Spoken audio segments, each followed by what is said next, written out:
ताशी को सांसारिक जीवन का मोह उसे अपनी तरफ खींचता है और वो आध्यात्मिक जीवन से विचलित होकर गृहस्थ जीवन में प्रवेश करता है, ठीक उस पथ के विपरीत जो गौतम बुद्ध ने चुना था, गृहस्थ जीवन को त्याग कर आध्यात्म की ओर।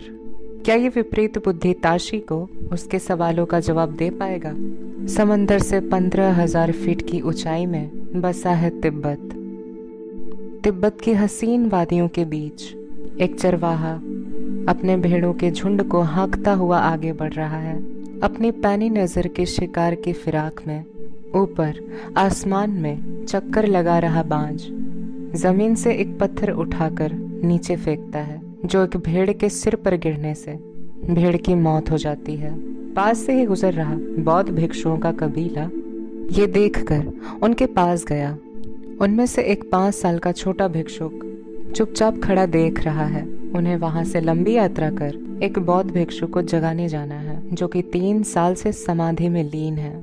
इतने दिनों से बिना खाए पिए एक ही मुद्रा में विराजमान। उन पर ढेर सारी धूल जमी है, शरीर अकड़ चुका है, हाथों के नाखून कहीं ज्यादा बड़े हो चुके हैं। उनके कान में आहिस्ते से कहा जाता है, ताशी, समय हो चुका है। ताशी को नदी के किनारे ले जाया जाता है। बाल और नाखून को काटकर उन्हें अच्छे तरीके से नहलाया जाता है और नए कांच से वस्त्र पहनाए जाते हैं। आश्रम की तरफ लौट रहा ताशी एक पत्थर की तरफ देखता है। उस पत्थर पर लिखा था, जल की एक बूंद को सूखने से आखिर कैसे रोका जा सकता है। ताशी के आने से बाकी सभी लोग बहुत ज़्यादा खुश होते हैं। अभी उसे बहुत ज़्यादा समय लगेगा जब वो फिर से चल फिर और बोल सकेगा। एक दिन जब उसी आश्रम में एक बच्चे का पिता उसे वहाँ छोड़कर जा रहा होता है, तो वो बच्चा बहुत ज़्यादा रो रहा होता है, क्योंकि वो अपने पिता के साथ घर वापस जाना चाहता है। ताशी के साथ ही सोमन ने उससे पूछा कि जब तुम्हें लाया गया था ताशी यहाँ पर, तो क्या तुम भी रो रहे थे? लेकिन ताशी को तो कुछ याद ही नहीं था।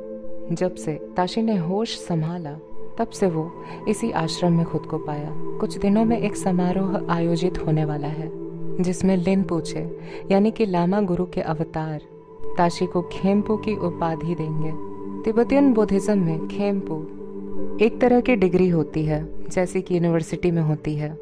बुद्धिज्म के गहन अध्ययन के बाद ये उपाधि उन्हें हासिल होती है। ये सभी को पता है कि ताशी का भविष्य बुद्धिज्म में बहुत ही जल्दी उज्जवल होने वाला है। इस समारोह में नाचती हुई एक औरत पर ताशी की नजर गई, जो अपने नवजात बच्चे को दूध पिला रही होती है, और ताशी उसकी तरफ से नजर हटा ही नहीं पा रहा और ताशी वहीं ठहर जाता है।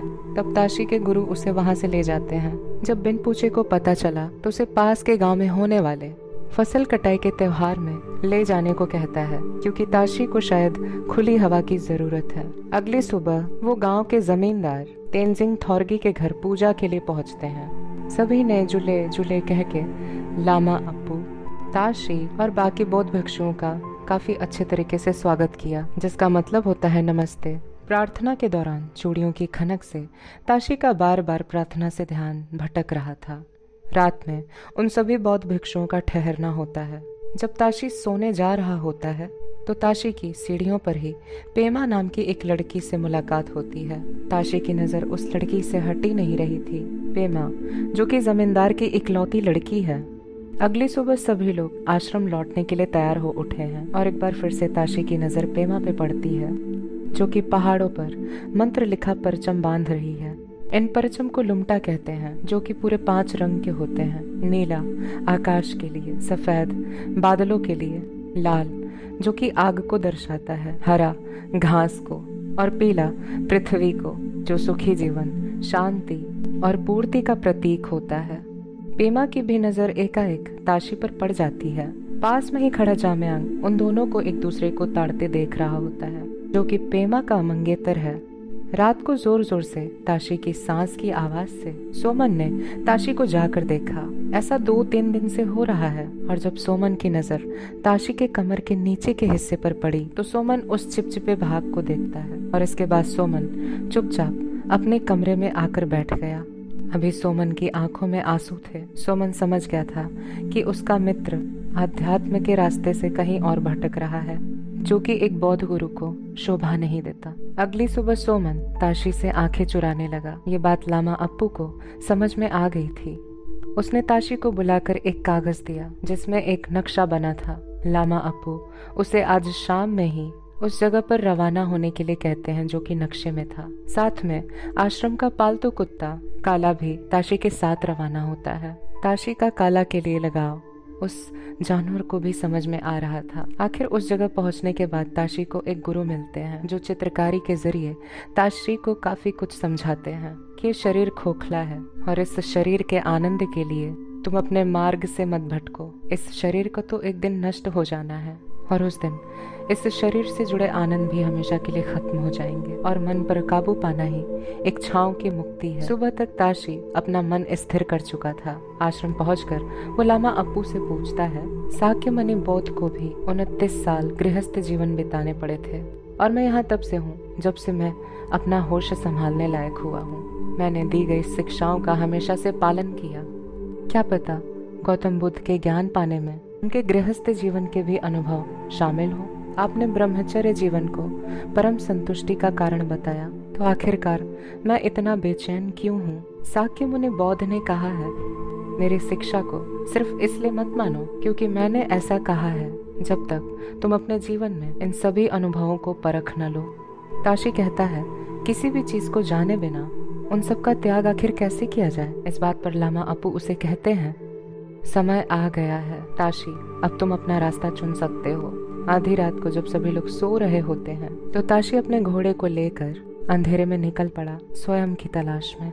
कुछ दूर जाने के बाद उसने मुड़कर आश्रम की ओर देखा जो आज तक उसका घर था। आखिर क्या जाने उसके भाग्य में क्या लिखा है। उसका पालतू कुत्ता काला भी उसके पीछे पीछे हो लेता है। नीचे घाटी की नदी में नहाकर ताशी काज से वस्त्र उतारकर साधारण कपड़े धारण करता है। काला उसे देखकर अचानक से भौंकने लगा, मानो काला कह रहा हो कि शायद मैं इस ताशी को तो जानता ही नहीं, ना पहचानता हूँ। गांव पहुंचकर वो जमींदार के घर पहुंचा और वहीं पर उसने काम की गुहार लगाई। तेनसिंह ने उसे यहीं पर रख लिया। वो एक नेक आदमी है। अगले दिन से ही ताशी बाकी मजदूरों की तरह खेत में काम करने लगा। दोपहर में तेनसिंह ने अपनी बेटी पेमा को उन सभी मजदूरों को खाना खिलाने को कहा और जब पेमा ने ताशी को नए मजदूर के रूप में देखा तो वो दंग हो गई। पेमा का पहला जवाब था, आखिर तुमने ऐसा क्यों किया? ताशी का जवाब था, मैंने ये तुम्हारे लिए किया। ताशी कहता है कि यदि तुमने मुझे नहीं अपनाया तो कल सुबह ही मैं आश्रम चला जाऊंगा। और शाम को पेमा ताशी के पास पहुंची क्योंकि पेमा भी कहीं न कहीं उसे प्यार करती थी और इसके बाद ही वो दोनों एक दूसरे की आगोश में खो गए। आधी रात को जब पेमा छिपकर घर में दाखिल हो रही होती है, उसकी माँ ने उसे रंगे हाथ पकड़ लिया और उसके मुंह पर उन्होंने कालिख लगा दी। माँ को पता चल गया था कि पेमा नए मजदूर के साथ सोकर आई है। पेमा के पिता तेनजिंग और उसका मंगेतर ताशी की पिटाई करने के लिए जाते हैं। पहले तो तेनजिंग ने ताशी को नहीं पहचाना था, पर अभी वो उसे पहचान लेते हैं और फिर ताशी को घर लाकर उसकी मरहम पट्टी करते हैं। पेमा और जाम्यांग दोनों एक ही गांव से हैं और बचपन से ही दोनों ने साथ खेलकर कूदकर अपनी पढ़ाई की और वो बड़े हुए। पेमा उसे मिलकर बताती है कि कल ज्योतिष को बुलाया गया है। ज्योतिष जैसा कहेंगे वैसा ही होगा। अगले दिन ज्योतिष आकर शादी की तारीख अगले महीने की निकाली, लेकिन यहाँ पर सभी हैरान हैं। आखिर शादी होगी तो किससे होगी, जाम्यांग या फिर ताशी से? ज्योतिष ने इस पर जवाब दिया, और किससे होगी? ताशी से। कल रात में ही तो जाम्यांग ने आके मुझसे ताशी और पेमा की शादी की बात पूछी थी। यहाँ पर जाम्यांग ने अपने प्यार की कुर्बानी दे दी थी। पेमा ने जब जाम्यांग से सवाल किया कि तुमने आखिर ऐसा क्यों किया, तो जाम्यांग ने कहा, हमारी शादी तो तय थी, तो ज्योतिष को बुलाने का कोई मकसद ही नहीं था। और कुछ दिन बाद ही गाना और बाजों के साथ पेमा और ताशी की शादी कर दी गई। उन दोनों का जीवन अभी सुखी से बीत रहा है। इस बार भी फसल कटाई के बाद बिचौलिया दावा उनके उगाए अनाज खरीदने के लिए उनके गांव आया है। नापतोल करते वक्त ताशी को थोड़ी सी अजीब बात लगी, तो उसने जांचने पर पता किया कि उस खरीदार का तराजू ठीक नहीं। दावा कई सालों से उनका अनाज नीचे के बाजार में बेचा करता है, पर आज इस बात पर तेनजिंग से उसकी बहस हो जाती है और दावा बिना अनाज खरीदे ही शहर की तरफ लौट जाता है। इस बात पर तेनजिंग ताशी पर बहुत ज्यादा गुस्सा करता है कि अब आखिर कौन इतने दूर आकर उनका अनाज खरीदेगा। इस बात पर ताशी कहता है कि हम अपना अनाज खुद लेकर बाजार में बेचेंगे। अगले दिन सफर के लिए गर्भवती पेमा अपने हाथों से बनाया गया खाना बांध कर ताशी को सौंपती है। सारा सामान एक ट्रक में लादने के बाद वो नीचे घाटी में तिब्बत बाजार में पहुंचे। उनका सारा का सारा अनाज बिक गया। आज उन्होंने काफी ज्यादा मुनाफा कमाया। इस बात पर तेनजिंग काफी ज्यादा खुश है। इसी बीच रास्ते में दावा मिला जो उनसे कहता है कि मुझसे दुश्मनी मोल लेने से तुम्हारा कुछ ही दिन तक मुनाफा हो सकता है। मैंने तो सालों से तुम्हारा अनाज बेचा है और आज इस नए लड़के ताशी की वजह से तुम अपने पुराने तरीके को बदलना चाहते हो। ताशी के वापस आते आते पेमा के पेट में दर्द होने लगा था और ताशी का एक प्यारा सा बेटा होता है जिसका नाम कर्मा रखा जाता है। हम धीरे धीरे सर्दी आ रही थी। आए प्रवासी मजदूर धीरे धीरे अपने गांव की ओर रवाना हो जाते हैं। अब वो अगले बरस फिर से वापस आएंगे। उनमें से ही एक सुजाता नाम की लड़की है जो कि अब पेमा की अच्छी दोस्त भी है।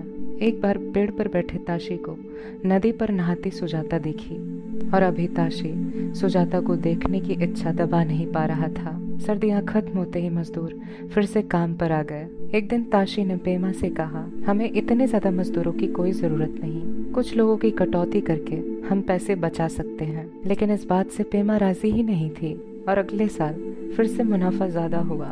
साल गुजरते गए और कर्मा आज 5 साल का हो गया।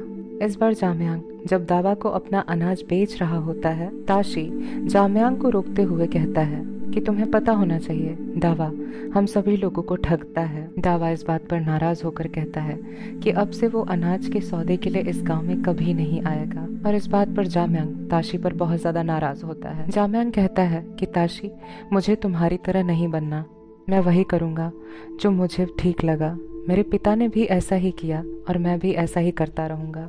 और उसी रात ताशी की पकी हुई फसल में बहुत बुरे तरीके से आग लग जाती है। सूखे फसल पर आग फैलते देर नहीं लगती। पूरे गांव के लोग मिलकर उस आग को बुझाने में एकजुट थे। आग बुझाते बुझाते सुबह हो गई लेकिन सब कुछ जलकर खाक हो चुका था। गुस्से में ताशी जाम्यांग पर शक करता है, उसी ने शायद ये आग लगाई होगी। जब जाम्यांग ने इस बात से इनकार किया तो अब एक ही इंसान बचा। तो ताशी तुरंत घोड़े को लेकर दावा के पास जाता है। अब यहाँ पर दावा के सभी सारे लोग ताशी का बुरा हाल कर देते हैं और आखिरकार दावा कहता है कि तुम्हारे इल्जाम गलत हैं, यहाँ पर ऐसे काम कोई भी नहीं करता। पेमा और तेनजिंग दोनों उसके पीछे पीछे वहाँ पहुँचे और ताशी को उठाकर घर ले आते हैं। कुछ दिन बाद जब ताशी के घाव भरने लगे तो बचा कुचा अनाज लेकर पेमा सौदे के लिए बाजार की ओर निकल गई। आज ही सुजाता अपनी मजदूरी का हिस्सा मांगने के लिए पेमा के पास आती है। आज ही सुजाता अपने गांव जाना चाहती है और उसे अपनी मजदूरी का हिसाब भी चाहिए। वो ताशी के पास जाती है और जब वो अपनी मजदूरी का हिस्सा मांगती है तो ताशी उसके साथ हम बिस्तर हो जाता है। जब पेमा बाजार से सौदा करके आई तो ताशी पेमा से नजरें नहीं मिला पा रहा था। इसी सोच में डूबा ताशी कि आखिरकार उससे ये क्या हो गया। पहाड़ों पर बैठा ताशी दूर से एक लामा की तरह व्यक्ति को देखता है। ये सोमन था। पुराने दोस्त एक बार फिर से एक दूसरे के गले मिले। सोमन ने बताया कि लामा अब्बू अब इस दुनिया में नहीं रहे। जब उन्हें पता चला कि उनका समय आ गया है तब उन्होंने ये पर्चा तुम्हें सौंपने को कहा। उस पर्चे में लिखा था, ताशी आज मेरा समय आ चुका है लेकिन मुझे मालूम है कि मेरा काम आज भी खत्म नहीं हुआ। मुझे एक बार फिर से इस संसार में आना पड़ेगा। मुझे यकीन है कि एक बार हम फिर से मिलेंगे। मैं उस दिन तुमसे पूछूंगा और मुझे पूरी उम्मीद है कि तुम्हारे पास इन सारे सवालों का जवाब होगा। हजारों इच्छाओं को संतुष्ट करना आसान है या किसी एक पर विजय पाना। तुम्हारा गुरु अप्पू। आज ताशी को क्या हो गया? आज उसे ये सारे सवाल खाए जा रहे थे। ताशी सारा दिन बस सोचता रहता है। पेमा भी आजकल उसे गौर कर रही है। फिर एक रात पेमा और अपने बच्चे को प्यार कर ताशी रात के अंधेरे में अपना घर छोड़ निकला। सुबह उसी घाटी की नदी में इस बार स्नान कर अपने गृहस्थ जीवन को त्याग कर कांस्य वस्त्र धारण कर अपने पहले के वेशभूषा में आकर आश्रम की ओर चल पड़ा। लेकिन इस बार रास्ते में उसे पेमा दिखी जिसे देखने की ताशी को कोई उम्मीद नहीं थी। पेमा ने ताशी से कहा, यशोधरा को जानते हो? सबको मालूम है कि शाक्य मुनि सिद्धार्थ आगे जाकर एक बहुत बड़े बौद्ध बने, लेकिन आखिरकार यशोधरा का क्या हुआ किसी ने नहीं जाना, न किसी ने कुछ कहा। यहाँ पेमा अपनी खुद की पीड़ा व्यक्त कर रही थी। हाँ, आखिर यशोधरा ने सिद्धार्थ से कितना ज्यादा प्रेम किया होगा लेकिन जब वो अपनी पत्नी और राहुल को छोड़कर बौद्ध बनने के सफर की तरफ चल पड़े तो यशोधरा को अपना अकेलापन खुद से ही काटना पड़ा होगा। उससे ये कुर्बानी मांगी गई, उसने खुद से तो नहीं दी। उसने क्या कहा होगा जब राहुल ने यशोधरा से अपने पिता के बारे में पूछा होगा। एक माँ रातों रात अपने बच्चे को छोड़कर कभी भी कहीं नहीं जा सकती। ताशी जैसा एक पुरुष ही ये सब कुछ कर सकता है। यशोधरा को दुख, पीड़ा और तकलीफ का अनुभव तब से था जब सिद्धार्थ इन सारी चीजों से अज्ञात थे। क्या पता उनके आध्यात्मिक ज्ञान को पाने में यशोधरा का भी उतना ही महत्व हो। यशोधरा ने भी अंत में संन्यास ले लिया था, तो त्याग तो सिर्फ सिद्धार्थ ने ही नहीं बल्कि यशोधरा ने भी दिया था। यशोधरा का भी त्याग कहीं ज्यादा बड़ा है। ताशी, आज तुमने जितना ज्यादा मुझसे प्रेम किया है, काश तुमने ऐसा ही प्रेम अपने धर्म से किया होता, वो भी इसी शरीर में, इसी जीवन में बुद्धा बन सकते थे। ताशी पेमा से माफी मांगते हुए कहता है कि मैं तुम्हारे साथ चलने के लिए तैयार हूँ। जैसा हर बार ताशी के सफर में जाते हुए पेमा उसे खाना बांध कर देती थी, आज भी पेमा एक बार फिर से उसे खाने की गठरी थमाती है। शायद इसलिए क्योंकि उसे उसका सफर खुद ही तय करना है। जो भी हो, ये सफर तो शायद अब बहुत लंबा होगा। आज ताशी अपने अशांत मन की पीड़ा से बहुत ज्यादा रो रहा था। जब उसके आंसू सूखते हैं तो उसे वही पुराना पत्थर दिखा जिस पत्थर पर लिखा था, जल की एक बूंद सूखने से कैसे रोका जाए। पत्थर पलटने पर उसका जवाब भी लिखा था कि उस बूंद को समंदर से मिल जाने दो, फिर वो बूंद कभी नहीं सूख सकती।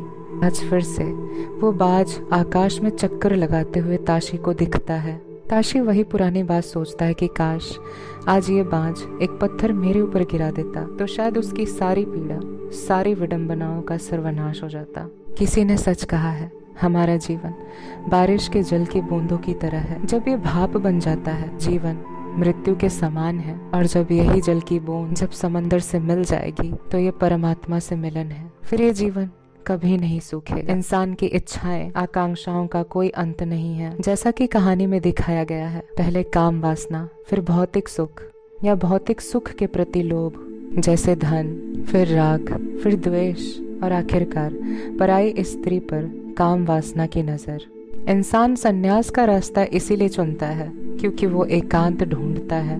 उसके जीवन में मनुष्यों का, परिस्थितियों का कम से कम हस्तक्षेप हो ताकि उस मानव का पूरा ध्यान आध्यात्म में स्थिर हो सके।